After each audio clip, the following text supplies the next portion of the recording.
Well, I wasn't going to do a Windspinner video this week. I had another project in mind, but I've got to get some different material in for that one. So in the meantime, I'm going to come back to this. I've got a couple ideas for Windspinners I want to try here. I'll continue on from the last one. I'm going to increase the degrees. And I'm going to make another change in the top and bottom plates. You know, I made a compound piece for the top and bottom last time to strengthen it. I'm going to do the same thing this time, but I'll show you when I get these cut out exactly what I plan to do. But I've got two pieces of this. This is poplar, 1/4 inch poplar. I've got it sized to as big as I can get it and stay within the board that I have. They're all a little bit different widths. They're not very standard. In fact, that one's a little wider than the one behind it, I believe. But anyway, I may have to change that circle to fit the other one. I'll have to check that before I cut them. But I'm going to cut out 8 sets. In other words, 4 matching sets. I'm not going to film the cutting. That's not very exciting, cutting a circle, and it's not anything much really need to show you. And it's kind of time consuming. So I've got this. I may go back and revisit this size of this circle to make sure it matches the other side. I thought I had the smallest board, but maybe not.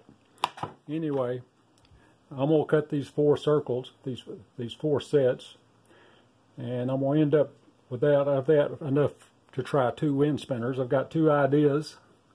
One is going to carry on from what I did in the last one, and then I've got another idea about figuring angles and getting a little different look on the blade. And it may be a failure. Any of them could be a failure, I guess. So anyway, let me finish drawing these circles, get these boards together where they'll cut both sides and be okay. And so that they'll both, like I say, that circle's a little too big maybe for that board. Looks like it may be slightly smaller. It is. So I'm going to have to downsize that. Looks like it's not cut straight. One of them's not. And I bought those off the rack at a big box store. Anyway, let me take care of that and get it where they'll fit both boards and cut them out, and then I'll come back to the camera and explain what I'm going to do next. Well, I've got them all cut out. I've got them in matching pairs. I cut these 2 at a time. I've marked them all so I can keep them together. I've even marked them on the side just in case they're out around a little bit so I can keep them more or less matched. I don't know if that matters, but I try to keep things as uniform as I can.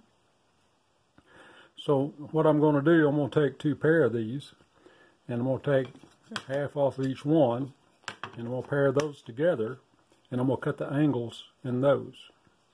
And then I'll glue them to these so you only have the angle in the bottom one, and the blade won't be showing from the top. I'm going to give it a little more finished look, and it'll still be a composite, so it'll have the strength to handle the stress of the blade against the grain when it's pulling against the grain in the wrong direction.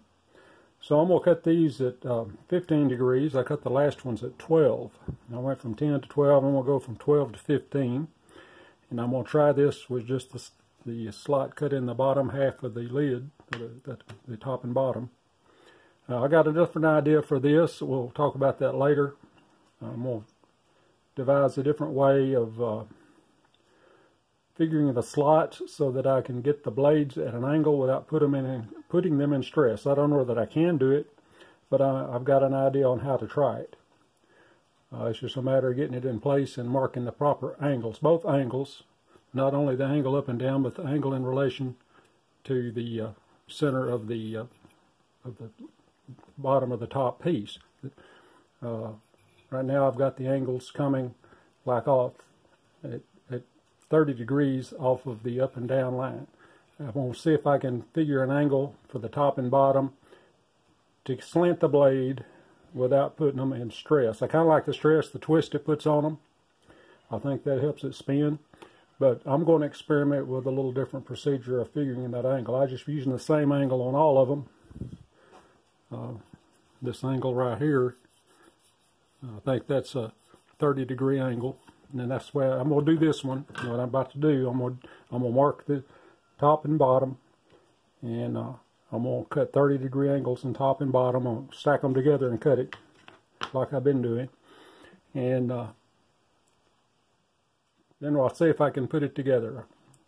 So let me get I got to change the blade out on my saw. I got to use a spiral bit.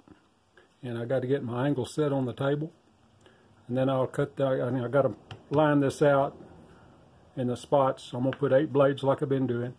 So I'm going to have to draw my little cross hatch on there and get the right spots.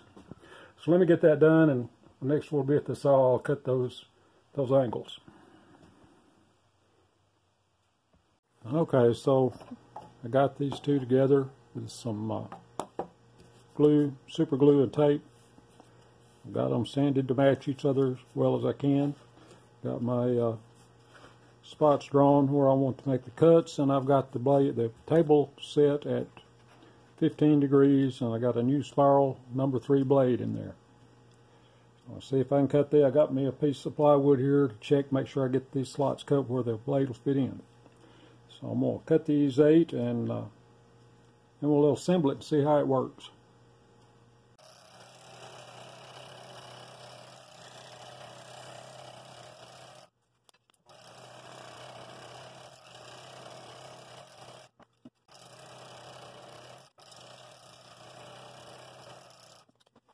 Yeah, so my next step is to glue the solid counterpart to the cut one, and I'm going to glue those together, get them matching up nicely, and then we'll try to construct it.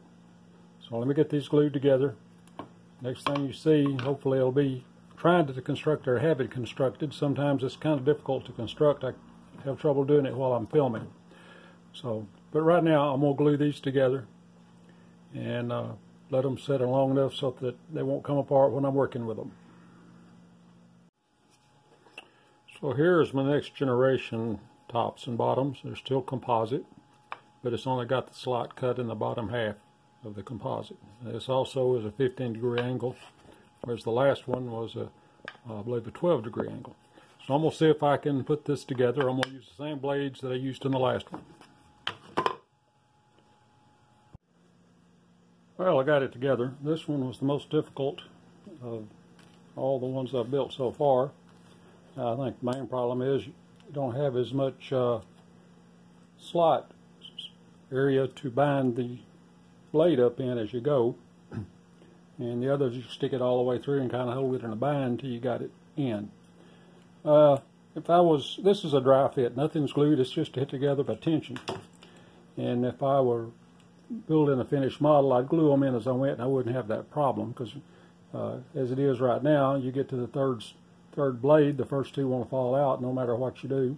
I managed to clamp it up. I've got a little clamping system on my bench here, and I put a blade in at the bottom and clamped it, and then started working around and managed to hold it long enough to get some tension on it so I could get them to stay. So now it's just held together by tension.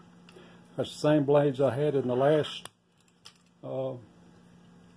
spinner. And I've got my little hanger and my swivel on it.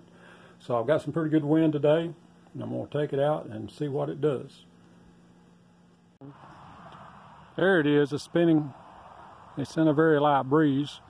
Don't think it spins quite as well as that one. It's a little harder to get started, takes a little more wind, but once it gets started, it really spins pretty well. This is at 15 degrees. Looks like in this procedure and way I've been going here, that in the neighborhood of 12 degrees works the best, if all else is equal, I assume.